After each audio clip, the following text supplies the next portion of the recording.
You're listening to Filling the Storehouse podcast. I'm David. And I'm Stuart, and we want to walk with you on the journey to living the abundant life through faith, family, and freedom.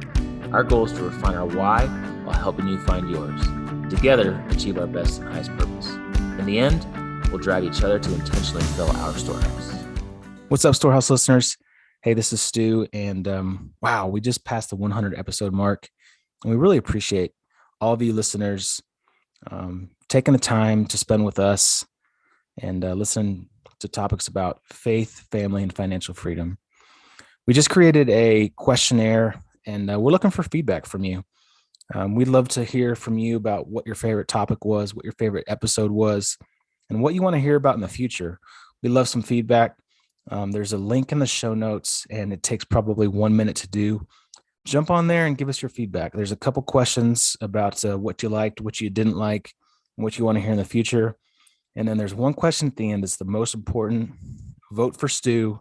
That's all I'm going to say. Go fill your storehouse and make it a great day. See ya.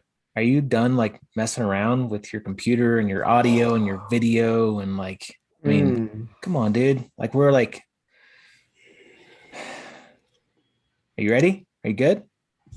Here's the deal, dude. I'm getting very frustrated with the technology in my house right now. Yeah. I'm getting very frustrated that when someone asks me who my best friend is, that my answer is you. Like that's very frustrating. But I am looking outside. There's a beautiful snowfall. I'm also frustrated. You and I were actually going to record a video at Red Rocks, a classic Colorado venue. We're going to PT. So I didn't get my PT in this morning, anticipating PTing with you. But beautiful snowfall, super blessed. So I guess I need to get over it. I think you should get over it. The one thing I can't get over is that you're my best friend. I can't wrap my head around how I couldn't have done better in life. Like, how did I find myself here at 42 years old? Yeah. And I couldn't have done better. I have these questions, similar questions to what I imagine like your mother is asking. No, they say if you point one finger at somebody, the other three are pointing right back at you, right? You know what else they say? What? They say that's the dumbest saying I've ever heard in my entire life. I've never heard that. I've never heard that saying. I've heard that one. Hey, so I have a new game we're going to play before we start this podcast. And this is a game that my kids and I play, my family plays. It's called Lion in the Way. It's a really, really fun game. Look, here it is.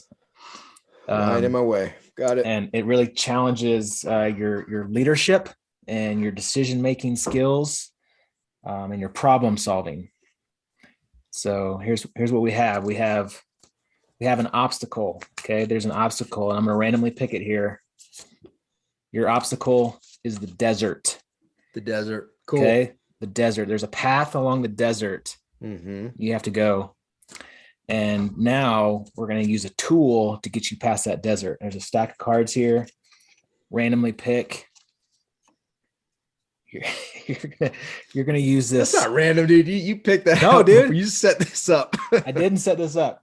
This is I don't know even what you call this. The twirly bird hat. No, it's like the helicopter hat. Helicopter hat. Yeah. You have to use the helicopter hat. You have to use your decision-making skills to get past the desert. Yeah, it's easy. Go. That's easy. Okay. Before I go, I'm going to wire that thing up to a battery so that the propeller is constantly going. Okay. It's going to give me some nice breeze. Okay. As I'm crossing the desert, I got this breeze blowing on me to keep me cool. And then I'm going to go across the desert and not get a sunburn on my head because I got a hat on. Plus I got cool breeze. And you're just gonna walk across the desert? Well, I mean, what other options do I have? I mean, maybe I don't know. I don't know all the rules. Maybe you could like fly across the desert. Maybe it's like a little helicopter on your head. Yeah, but the helicopter blades on these hats are like about as wide as the hat itself. I don't think it could generate the required lift to Plus, then I'd have to rewire the entire thing and put a harness to wrap around my.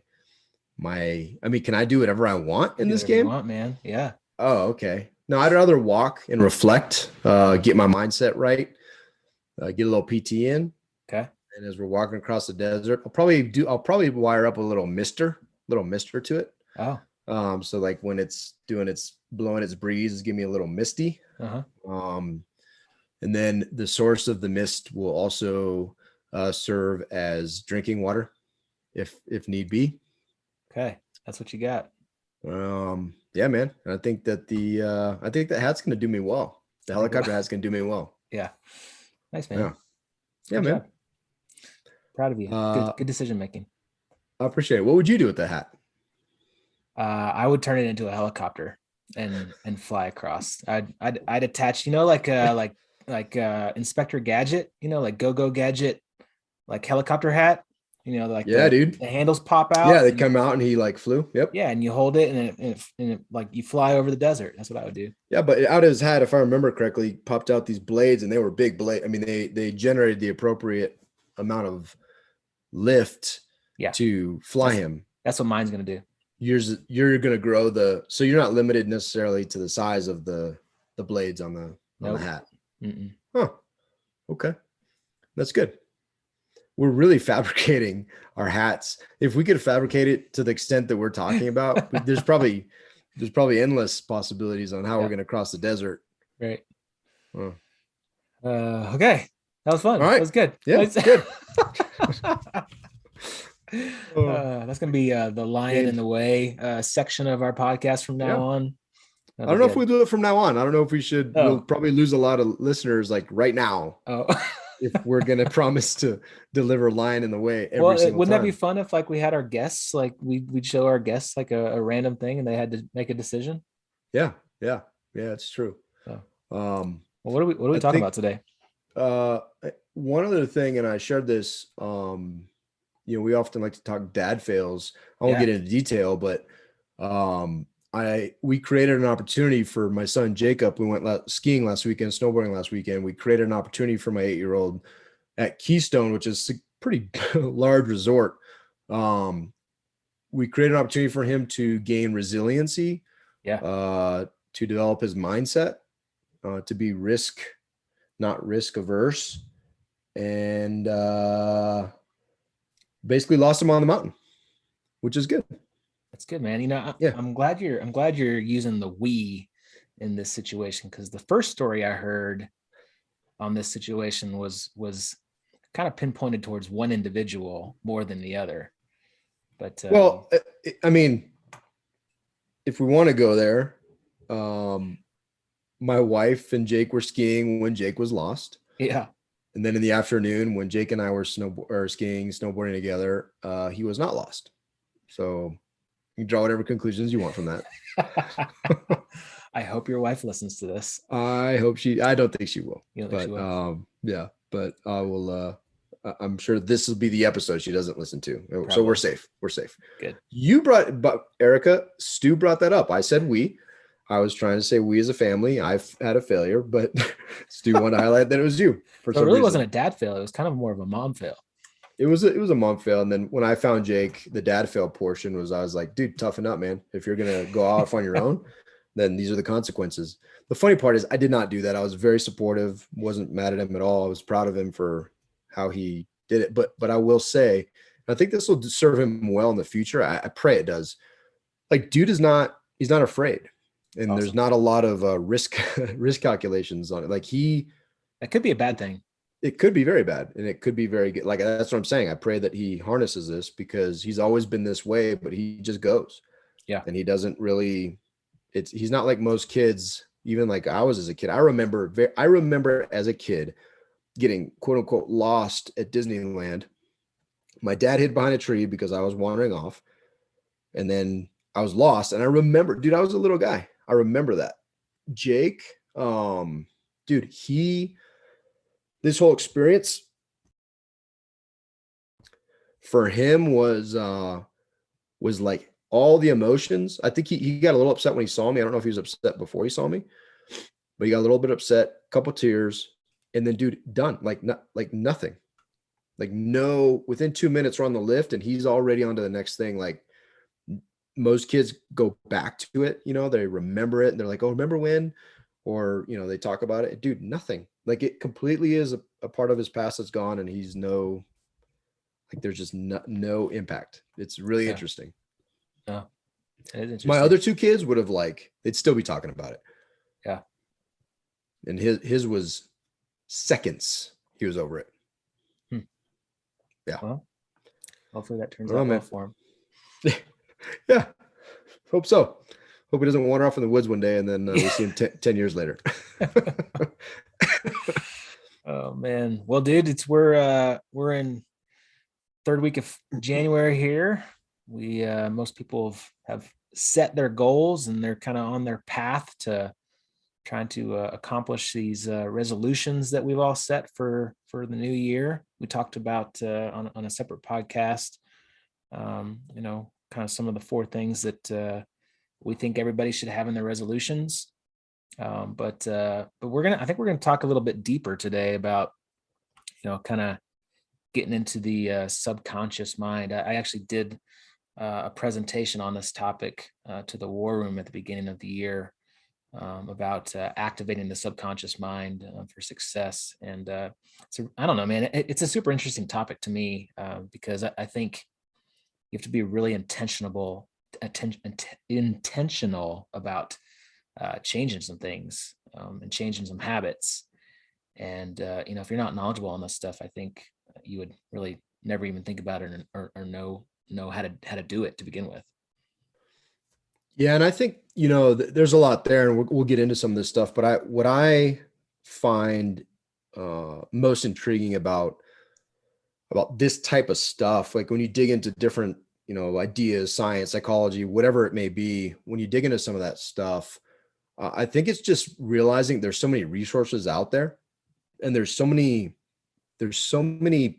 people that have done some amazing things and have really, dived into mindset, have dove into the, even the study of the brain and how things are processed and how ideas come about, the power of self-talk, like all these things that are oftentimes scientifically backed. There's so many resources that we could tap into.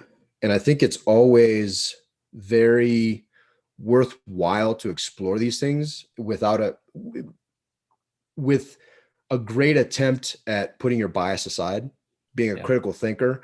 That's something that I value highly is critical thinking, right? To be able to look at even the things that you already may know about, to look at the counter of that, to look at the different point of view. And this is just an area that, as I was reading through your presentation, what struck me was like, man, there's a lot of really good stuff here. And more importantly, it's not just knowing stuff to know stuff. It's how do you practically apply some of these things to make, to better yourself? And how do you use this information to be intentional? And that's one thing that was very intriguing to me. Yeah, man. Yeah. Tony Robbins is really well known for his quote of saying that, success is 80% mindset and 20% mechanics. And man, I think you and I, the more we dig into this stuff, I think he's totally on target with that. It really is about mindset, psychology, and all these things. This self-talk and this changing your consciousness, your subconsciousness, the behaviors and the habits. It's all up here. It's all up in the mind, and you can do some amazing things if you can get that mindset right. And yeah, good. You're just gonna say something. Yeah, and I think what's sometimes even for someone like me is even more important is recognizing the kind of the inverse of that as well, and how much of life we rob from ourselves because of the way we talk, the way we talk to ourselves, and the opportunities lost when we don't, potentially through negative self-talk, where we have self-limiting, not only self-limiting beliefs, but we create self-limiting beliefs and therefore lose opportunities, and our eyes are not open because of the things that we do. And it's a lot like that, that TED talk with about procrastination. Yeah. And he kind of ends it, and it's very, very engaging speaker. And it was really funny, but at the end, he really wrapped it up with, the serious points of how much, how much opportunity is lost, and what the true cost of things like procrastination, or, I think about things like, regret, worry, these different emotions that are wasted emotions, but they rob so much. Bitterness is a huge one. It robs so much of your productivity, robs so much of your potential to grow and to be, all that God created you to be, and to achieve your full potential. And then I think back to the things that the negative self-talk, like I say things to myself on a daily basis that I would never say to somebody else. I say things to you in jest, right? But how I truly feel about you, my love for you, and how much support I have for you, and how I truly think of you. But I don't say things, seriously, to anybody else like I do to myself, in such a negative, powerful way. And it's kind of gross, right? Like even some of the things you say you're just like, man, where'd that come from? Yeah. And where does it put me? Even before we started recording, dude, I was salty, man. And it's funny because you can see the power of changing your environment by, you hit a record button, and like, I feel great, right? I feel like I'm energized for this conversation. I enjoy, this time that we spend together. But before, I was so salty because my computer wasn't working. Erica's computer was doing whatever. And it was minimum stuff, but it just took me to a grumpy place, man. And if I would have sat in that, like, it just wasn't a positive environment. And it's something that small can get you there. For me, I'm very reactionary, very emotional guy. So it can get me in the dumps real quick. Yeah, dude. There's a quote that I found and I added to this presentation, and I think it's really powerful. When it says, the most powerful words in your vocabulary are the ones that you say to yourself and believe. Like that last portion of "and believe," those words that you're saying to yourself and the vocabulary that you're using, it's incredibly powerful, man. And you talked about your limiting beliefs and your self-talk, and how you grew up. And there's a lot of that comes from how we were raised and how we grew up. There's this thing called confirmation bias, and what's been told to you your entire life. How were you raised? How did your parents talk? What were the messages that get through to you on a daily basis? And I kind of dig into the science behind it all. And there's this thing called the reticular activating system it's in basically the bottom of your brain, and it influences the cognition. It's basically like a filter for the millions, billions of information that's subconsciously flowing through your brain on a daily basis. And that reticular activating system is essentially like a filter. It filters out the white noise. So when something like does come through, that's that reticular activating system has filtered that and allowed it to come through to the rest of your brain to process it. So like, what messages are you receiving on a daily basis? And a lot of that goes back to how you grew up. Yeah, and I'll admit something right now. When you were giving your presentation, I actually thought you were saying your rectal activating system the entire time. And I was so confused throughout the entire process of what you were talking about. I was not following, but now it makes sense. Did I spell it wrong on my PowerPoint presentation? No, that just for some reason popped into this it reminds me of my wife. And this is why this is salient. Is my wife the other day, we're sitting at the table and she's like, "Do you think you're ADD?" Yeah. And I was like, yeah, I do. And I was listening to this really interesting Gino Wickman podcast. He's the author of Traction and Rocket Fuel and these different books. But he has this thing called Leap Lessons, which I think is another book. E-Leap, maybe Entrepreneur Leap. But these are like 2 to 3 minute snippets where he's effectively trying to push you to his website to see if you have the traits of an entrepreneur. And one of them said, if you resonate with 80% of the things I'm about to say, you're an entrepreneur. And one of them was, do people think you're ADD? I thought that was kind of funny. But my hope, why this is related is when your mind is always going and ideas are going, you always make fun of me. You're like, I'm a squirrel guy. And like, there's this thing and I get focused on it. And then there's this other, like, that's how my mind is always just doing that. Right. Yeah. And so it goes, then it focuses and it goes and it focuses. And then when I focus, I can get, a bunch of stuff done. And then but it's like, I have to control my environment. Well, negative thoughts enter like that too. Yeah. And self-talk enters like that too. And it can draw you away and take your attention somewhere very quickly if you're not extremely intentional about the environment and setting that. And when your mind does do that, if you've practiced and you've rehearsed the things that you're telling yourself or the things you tell yourself are consistent, then it'll go to that. Just like when they say, if you memorize Bible verses, well, when something, when temptation or a situation comes, you're able to immediately draw from those things from your memory because you've trained your mind to go to these certain places when certain things happen. And so when your mind is like mine, like your mind is always going, but I don't think you're like, you're not like a ping pong ball, right? But your mind is consistently going. Mine is going like this. And I think if you're not intentional about these things and even dig into maybe some of the science or understand, however it is that you can gain a better understanding to get through your bias, to get to a point where you have positive self-talk and you're able to focus on different, whatever, words or whatever it is that's your thing, pictures, whatever it is that drives you, and to create an environment around that, then you're not gonna maximize that, that aspect of who you are. And it's an interesting, with it, we started talking about this today, but last night I had an experience where our house is full of boxes. I'm unpacking certain things and I found old yearbooks, like stuff that goes way back. And I was looking at some of the comments that friends and teachers years ago put in these books about what they saw as potential in me, but also how they saw me as friends.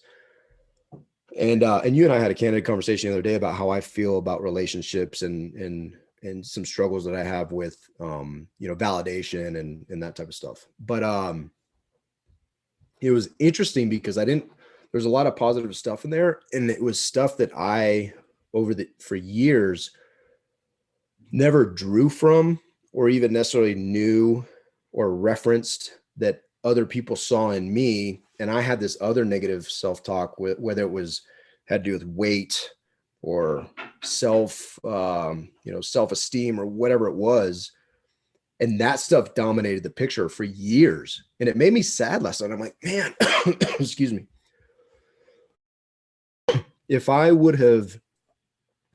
What would be different now if I would have intentionally focused on different things and self-talk then?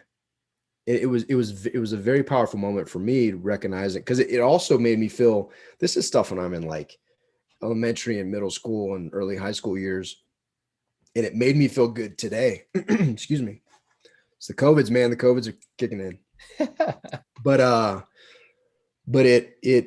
it was so eye-opening to me. And then this is such an appropriate topic. We just decided today to talk about this, but so appropriately, because I realized last night very emotionally that there was a lot of opportunity lost in just the way that my thoughts were bringing me down and made me unable to see different aspects of who I could be or the influences that we can have and the impact we can have on others. And also where I potentially robbed others of myself, in that if I'm so focused on these negative things about myself, what did I miss in the thousands of people that I've interacted with over the years? What did I miss in an opportunity to build them up and to highlight to them how great they are? And then you fast forward to now, and I'm like, okay, I need to be very, very intentional and not losing opportunities for the people in my life that I love and care for, like my kids, my wife, my friends, my family, business partners, associates, whomever, to take the opportunity to build them up and give a voice that they could potentially go back to build them up and help them achieve their highest and best. And it just was a very insightful, unintentional exercise that yesterday, as I was going through some old memories. Yeah, man. There's that makes me think a lot about being a dad, about being a parent, and how you said how we can impact our kids, the people around us, and I think that can be also in a way that they would never think about, but we can be intentional about it. And it's just how they see us feeding ourselves with them around, right? Like what are we feeding our brains with? What are we telling ourselves? What are we what are we taking in on a daily basis? And are we watching the news? Are we watching TV? What podcasts are we listening to? What books are we reading to? What music, the lyrics of music, what are we hearing on a daily basis? And if our kids are around, and if our people are around us, that gets into their particular activating system as well. I think that's super important as you start to really be intentional about this stuff, and making a change to what you're actively telling yourself and what you're actively putting into your mind. Yeah, and if you can, I mean, I think it'd be pretty awesome to teach our children how to be intentional with their thought lives, because that's not something that nobody ever said that to me, right? Nobody ever talked to me about, well, if you think negatively all the time about yourself, then there's consequences to that. And I remember, it's funny, even as a kid, the one thing that stuck with me, and it seemed so trivial back then, but I think it was my older brother. There was something that we were doing, and I was a little guy. And he said, "Hey man, just if something's challenging, just sit there and tell yourself, I know I can do it. I know I can do it. I know I can do it." And dude, that stuck with me my entire life. And there's been times when, in college, I'd get under the bench. I'm like, in my mind, I'd be like, I know I can do it. I know I can do it. I know I can do it. And there was no, I had no basis for that. Now, obviously I do, but I had no basis then. But the things that you can accomplish when you say that, it's pretty amazing. Like, it's pretty amazing when you say, I know I can do that. And my kids, when they say, well, I can't do that. I'm like, hey, you are going to achieve exactly what you say you're going to achieve. You say you can't do it.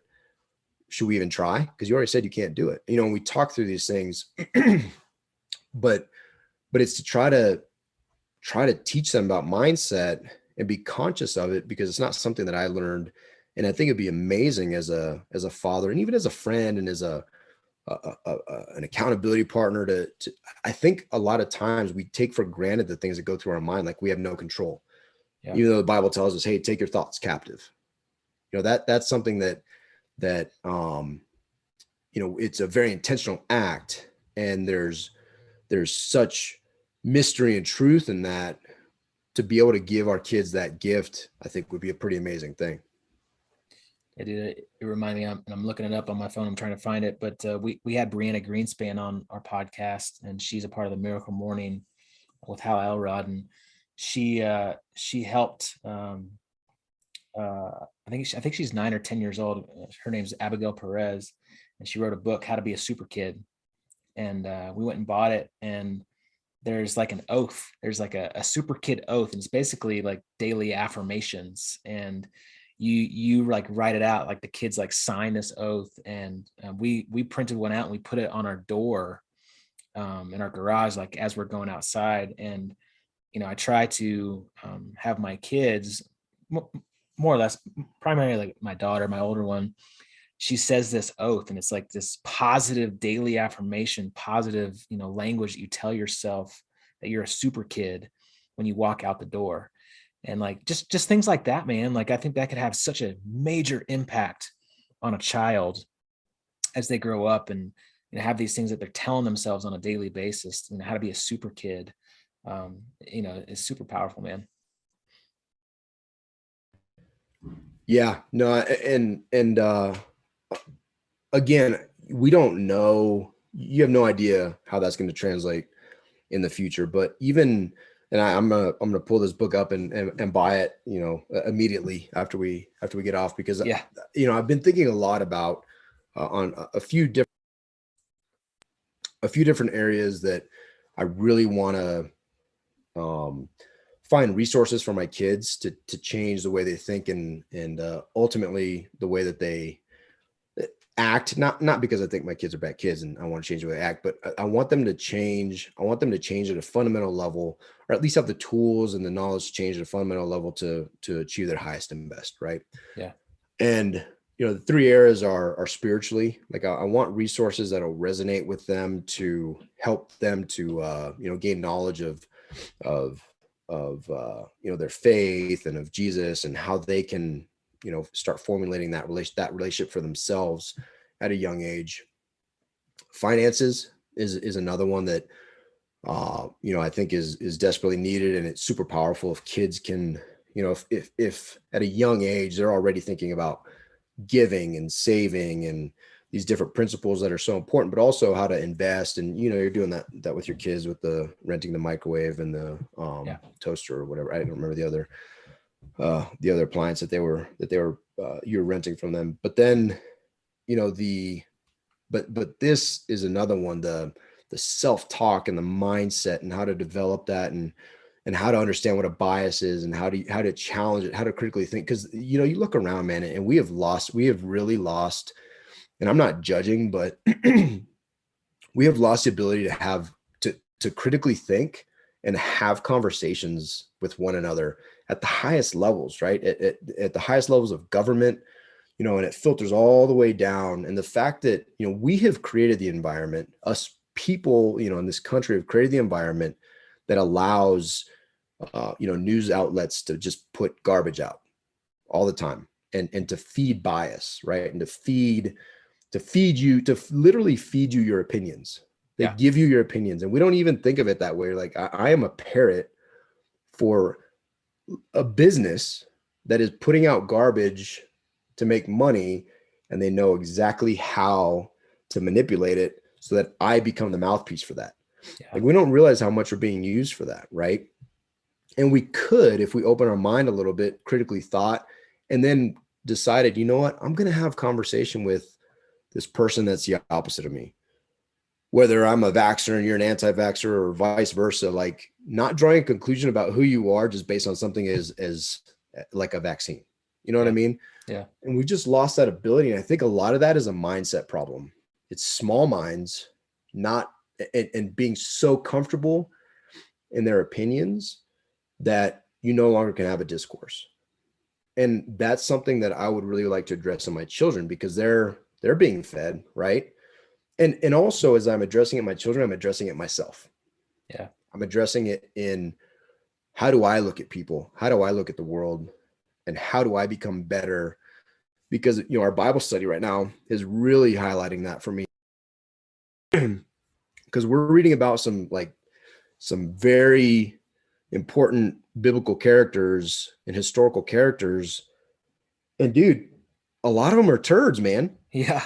Just like you and me. Yeah. You know what I mean? But they still were able to accomplish amazing things. And a lot of that is attributed to God working through their lives, but they were able to be used because they had that aspect of them, that of faith and humility and repentance and the ability to be like, I'm wrong. And how do you fix that? And so it's just these themes have been really, in a lot of different areas, a lot of different facets of what we're doing, have really been hitting me hard. It's been good. It's been really good. Yeah, man. And I've kind of been on this journey as well. Really this just past year of kind of trying to create, positive habits on a daily basis, really try to work on a morning routine.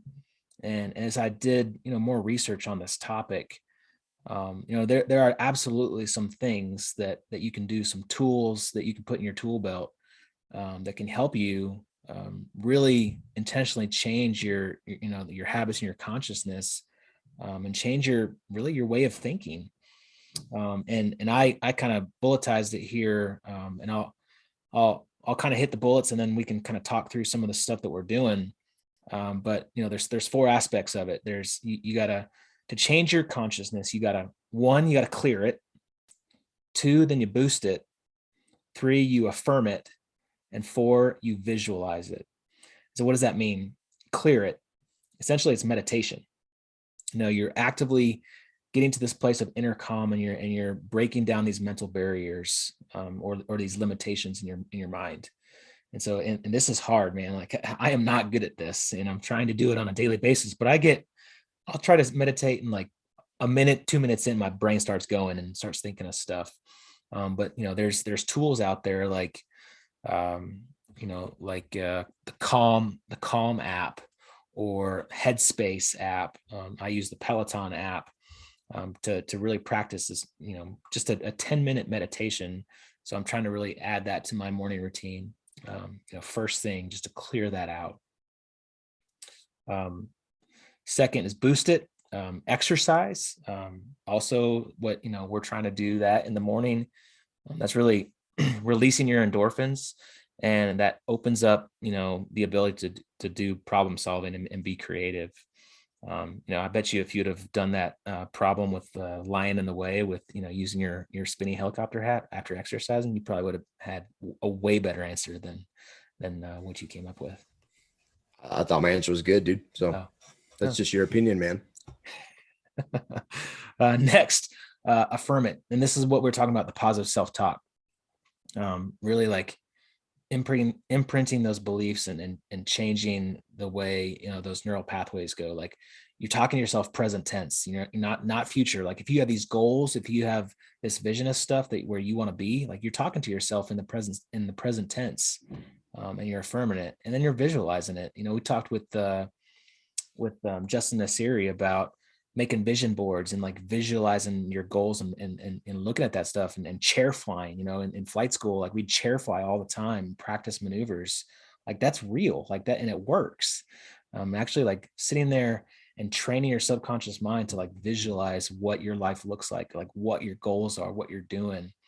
And man, it's super powerful stuff. You still chair fly? You chair fly in the morning? Yeah, no. One thing though, and it's interesting because I think just the way I'm naturally built is looking at and visualizing what things can be, right? Whether it's whether it's something as superficial as a material thing. I say superficial, not necessarily in a bad way. It's just not deep, like a mountain home, right? Taking my kids, like visualizing being with my family, taking them, snowboarding, we're all together and doing these things, and we're building, like I oftentimes live in that visualization realm. And I think do some daydreaming, a lot of daydreaming, right? People have the ability to, and then trying to draw that back into action items. Where I really struggle with the clear it part, because like I've tried meditation a number of times, and I listened to something good recently, and I'll probably start trying to incorporate this more. But I think it was a Bigger Pockets, I think one of the episodes, but dude was talking about like meditation. He's like, I'm terrible at meditation. But what I find, I think it was Josh Dorkin. He said, what I find is I go out into the woods and I go for a run, or I go for a hike, or I do these things that, like, that is my meditation. It slows my mind down. It really helps me to focus. And I found for me, the same is true when I go for a walk in the morning. If it's, I'm able to kind of, or when we're PTing, I'm able to kind of do those things. But again, and that's why this stuff is important, right? It's not going to be, everybody's not going to be the same. Some people are master meditators. Like, they're able just to like sit down in it and, and get to it. Others are, their strengths in all these. And I think that's the key. Why this stuff is important. These 4 points isn't necessarily us saying, hey, do these 4 points, A, B, C, and D, and then you'll be a millionaire in 5 years or whatever. You know what I mean? Like, It's not like that. It's not prescriptive like that. But now that you have the resource, now that you understand, okay, there's these different apps I can use for meditation. I'll try them out. If they work, awesome. If not, maybe I'll go for a walk. Maybe I'll do these different things. Exercise, the importance of exercise, especially if folks getting out of the military, like that seems to go away. It's like a lot like the freshman 15, people get out of the military and it's just like, we forget the things that we did that kept us sharp. And the affirm it again, like that's just something a lot of people, this may be the first time they hear about. Hey, talk to yourself and tell yourself really good things about yourself, because you have a lot of really positive attributes. You have a lot of things you bring to the table, 100% guaranteed. Like, talk about that stuff. And a lot of people, without thinking or being told to do that, are not going to do that. They're going to do it, but it's going to be a different voice. It's going to be their mom's voice that criticized them when they were a kid. It's going to be their dad's voice that who left, and wasn't present. It's going to be these other voices that are negative are going to prevail unless you actually address it. And I think that's what I love about these points is it gives you a baseline from which to start and see what works for you and to see the changes that result, which is very powerful. Yeah, man. I always think of Saturday Night Live skit with Stuart Smalley. He's like, looks at himself in the mirror. Good enough? You're smart enough? Gosh darn it. People like you. I'm gonna start doing that. Yeah, man, you should. You should. I think these exercises, we should also be, I think when you visualize, you should really think big. Like we like to say, it's not the size of my faith that I have, it's the size of the God that I have faith in, right? So I don't want to have giant faith in a little God. I want to have, if anything, small faith in a huge God. Yeah. And so these visions, big visions, that are realistic and attainable. But for you, like, I don't know if people really like you. So maybe you should change that up a bit and make it more realistic. You know what I mean? Well, it's in my vision. Or maybe that's your big goal. That's a big vision. Yeah. Like people are going to start liking you. Yeah. We had to write a life vision when we went to our Get a Life getaway with Life and Aaron. So I've pretty much finalized my life vision, and one of those points is for people to like me, and to find a new best friend. That's on the vision too. So I'm visualizing that on a daily basis to really try and find that new best friend. I think if you focused on like building businesses and then like getting like just filthy rich, you could probably afford a new best friend, right? Like someone will be like, yeah, you can pay me money. You'll pay me money. I'll be your best friend. Like me. So maybe that's the realistic part of your vision. I don't know. It's not my vision. It's your vision. I'm just here to hold you accountable. So one of the things that I, on a serious note, one of the things that I have really tried to start doing is taking that vision and actually, like, I have it printed out right next to me on my computer in the mornings, after, as a part of my morning routine. Like, I read it and I sit in it and I visualize it. And I really try to like see what that looks like and visualize, what this life looks like on this vision that I wrote out. And dude, I'm telling you what, man, it's like it fires me up. Every time I read it and every time I just kind of envision it and look at it, and it really, like, it gets me going, and it forces me to want to, like, be intentional and take more action to get to this point and accomplish this life vision. Super cool, man. I think that's the power behind it. Right. Yeah. I think that's the power behind is the intentionality, and why not? Why can't we achieve that? Why can't we work 20 or less hours a week and create the life that we want for our families, for ourselves, for our communities? Like, why can't we do that? There's no reason. People are doing it. People do it.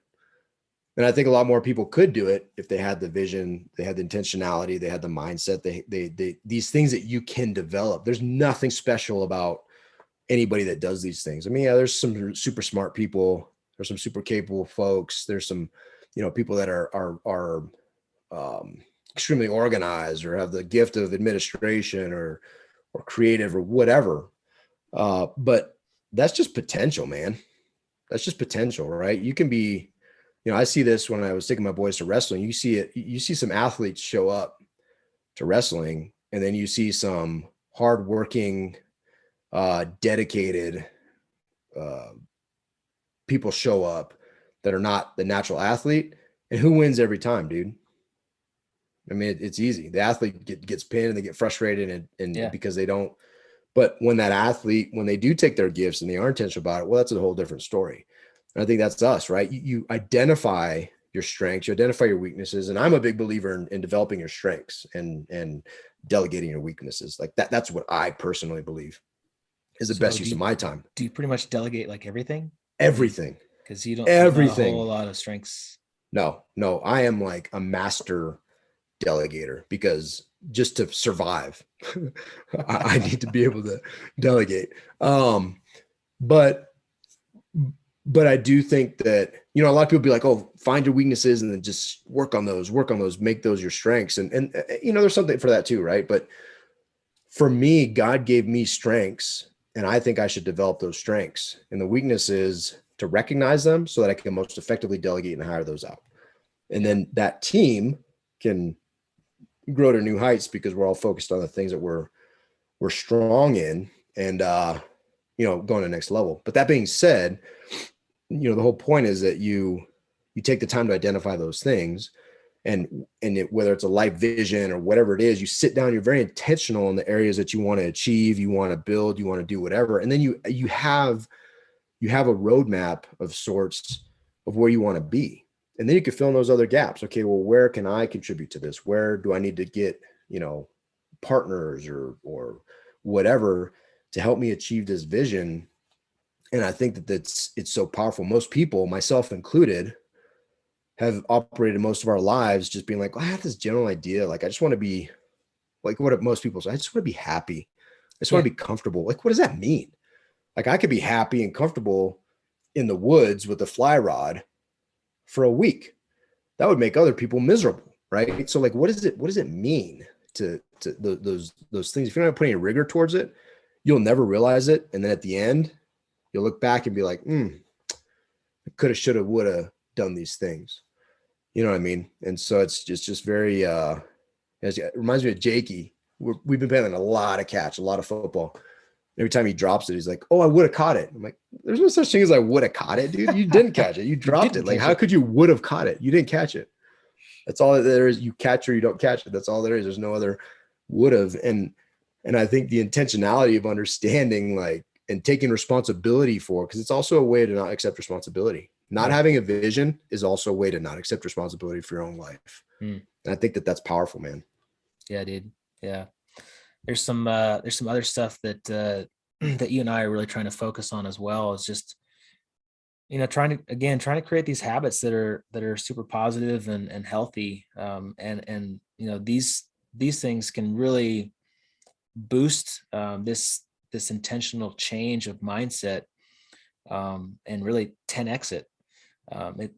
Diet, right? Eating healthy, drinking lots of water, low sugar diet, low alcohol, the stuff that we're doing with isogenics and trying to really eat well. And you're doing the cleanses, me, not so much. I've attempted them a few times, successful once or twice. You sound like I would have cleansed. Yeah, I would have cleansed, but there's this thing that got in the way. And yeah, it's called food and self-discipline and self-loathing. Sleep is another one that's really good. You win on that one. You beat me on that one big time. I like to go to sleep, 8-ish, 9-ish on a late night. Get a good 7-8 hours of sleep. That's what you're supposed to be getting, 7 to 8 hours of sleep. You getting that? You getting that on a regular basis? I've been clocking it. I got this new watch. I've been monitoring my sleep, and yeah, I've been averaging about 7. Nice. Not a lot of REM in there for some reason. I think that I'm trying to figure out what my issue is, but I'm trying to be more aware. And so, I'm trying to be more conscious of very specifically these areas, and sleep is one of them. Yeah. Another one is just a positive environment, an environment where there's low stress, low clutter, calm, quiet. That's obviously challenging with little kids and, craziness around the house, but, just a place where you can declutter your house. We're working on that here with my family, trying to declutter old toys and getting rid of, just boxes that have been sitting places, and just getting rid of that stuff. And it really does change the environment that you're in and positively impact the way you think. That's a big one, man. I need to, I'm embarrassed to even, show you my surroundings, but it's stressful. And that's a big one too. That's a stressful environment. Every time we move, right? In the military, every time we move, you have tons of boxes, stuff that probably has sat in boxes for the last 3 years that you never used, but you still continue to keep it in boxes. We're at a point now where like, we just got to get rid of that stuff because we haven't used it in 3 years. But every time you move, that's a challenge to get through that stuff and, continue life at the same time. It's hard for sure. Yeah. Yeah. But again, very actionable, you can be intentional with it and you can do something about it. Yeah, absolutely. And the last thing is just, surrounding yourself with the people that are going to help you along the way, that will lift you up but also then hold your feet to the fire, hold you accountable. Obviously you and I hold each other accountable to a lot with our business but even, stuff with our families, like where we say we're going to do something and, we follow up and ask about it. And, our goal, or at least my goal this year, is to really be intentional about friendship, about fellowship, about, creating a community and a tribe where we can like dig in and hold each other up. And, I'm excited about that for sure. Yeah, man. I think, those are huge areas. And I also think there's very practical application to all of these things, right? If you're intentional about it, if you focus on the building community, you focus on the fellowship, the friendship, all these things, you're being very intentional with those relationships. And if you choose your relationships wisely, you're creating opportunities. If you're an entrepreneur, we're always thinking through these things, right? We're always thinking about business opportunities. And for me now, as we develop relationships and grow closer with someone, one of the questions that I'm running through my head is, hey, do I want to like partner up on a business deal with these people? And there's deals coming our way from a lot of our friends now, because we've surrounded ourselves with certain folks, and those folks are doing different things. And I think there's the opportunities, dude, they're just limitless, right?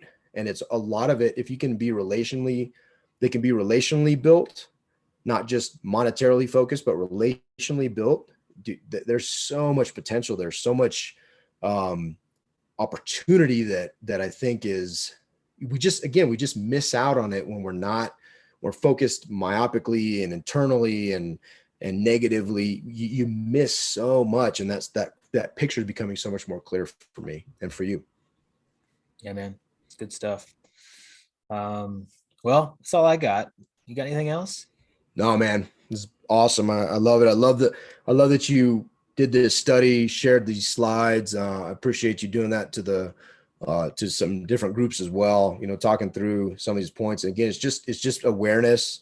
It's being conscious. It's being intentional. And it's taking action, man. It's the number one thing that I see the biggest difference between people that develop mindset, that have these amazing lives, amazing schedules, amazing relationships is taking action, caring enough about it to do something about it. And I think that's the biggest step. So go take action, folks. Let's, join us and being accountable to doing something about it, right? Let's stop talking about doing stuff and do stuff. Yeah, absolutely. And if anybody has any, questions on, apps or tools or anything, on any of the stuff that we're using, please reach out to us. We'd love to have conversations about this stuff. Hey, if this was a great episode for you, if you liked it, share it with somebody, tell somebody about it. Take a screenshot, post it on the socials. We got some new social accounts now that we'll be talking. I think maybe might be on this podcast episode, but yeah, good stuff, man. Good stuff, buddy. Yeah. All and right. If you want to know more about the rectal activating system, Stu's your guy. No, You're dumb, dude. You're don't know dumb. anything about that. Yeah, whatever. All right, guys and gals, share this, give us 5-star reviews, and most importantly, go for your storehouse. Make it a great day, friends. See ya. Peace. Thanks for listening to Filling the Storehouse. If you enjoyed our show, please subscribe and share it with someone you love. And if you really felt inspired, leave a 5-star review so we could continue to grow and help other Christian entrepreneurs build their storehouse. If you're interested in creating financial freedom through real estate investing, be sure to check out our website at storehouse310turnkey.com. We'd love to serve you through our platform of building the kingdom. Just click on the contact link and we'll reply to you as soon as we can. Again, thanks so much for listening. Now go fill your storehouse and make it a great day.